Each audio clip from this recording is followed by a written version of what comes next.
Thank you so much for your question. I would like to build up on something that Ambassador Heydari mentioned, that, the kind of like the relationship between Afghanistan and India we all know that it has been premised on the people to people ties, the long standing cultural affinities between the two people and the historical relationship. But as Ambassador Heydari also mentioned, that while we do understand that, the Afghans greatly benefited from what India offered in the last 20 years. It was a two-way process. That is, India also did enjoy a lot of benefits from cultivating that goodwill with the Afghan people. So I think when I think about how India has been, like the kind of relationship that India has with Afghanistan since 2021, I think when we go back to August 2021 and track how the actions that India took in the first few weeks, you would see that a lot of even the of Indian officials at that time considered India's approach ad hoc at the moment. That is, a lot of the actions that India had taken were taken like in a very reactionary manner, in terms of shutting down the embassies, closing the consulates, as well as the topic which has been a major point of contestation between the Afghan people and their major grievance against India. That is, India revoked a lot of pre-existing visas. It also dismantled any other visa procedures that it was offering to the Afghan people, and it just came up with the emergency visa. So I think when we want to understand India's relationship with the Taliban regime in the past 4 years, I do see it as being that of a. It does seem a lot like a dichotomy, in the sense that while as opposed to a lot of other countries in the region, for example, be it China, be it Russia, be it Iran, who have had to engage with Afghanistan, and they have done so fairly well, like in the last 4 years. A major consideration which kind of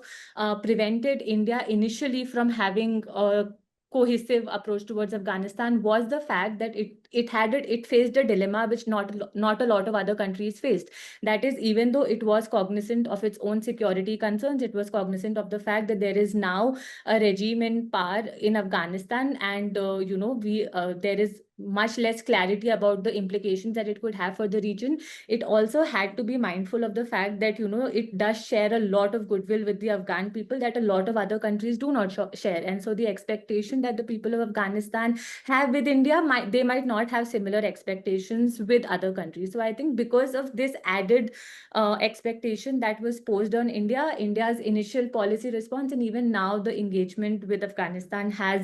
is seen critically by a lot of Afghan people. And I feel it would, as a scholar who has been covering this region for a while, we have seen major progress in the relationship in this year, especially starting January 2025, when the foreign secretary met the acting foreign minister of Afghanistan. So while there has been an increase in the momentum of the relationship, and especially after Operation Sindoor, when the India's external affairs minister also talked to the acting foreign minister of Afghanistan, I think there is also some progress on the front of India resuming some of the support that it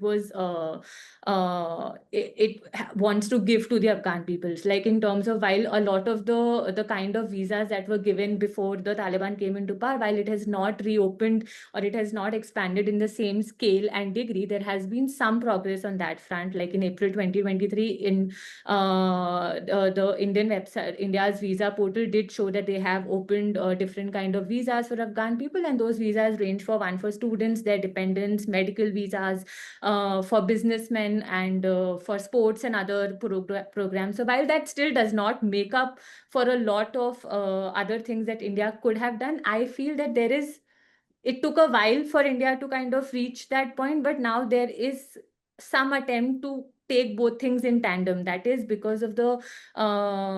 security constraints, because of the risk to its national interest that it faces with Afghanistan, with Taliban being in power in Afghanistan, and the terror risk that it poses. It has also now started formulating some sort of an approach towards the Afghan people as well, kind of like co-opting them again in its foreign policy towards Afghanistan. So while there is still some progress to be made on that front, I think like the fact that it's happening slightly simultaneously does feel like that India's policy is kind of becoming relatively much more cohesive than it was back in 2021. So it's still a long way to go, but I think the balancing between its security considerations and the interests of the Afghan people has improved in the last 3-4 years. So I'll just keep it to this for now and take it up.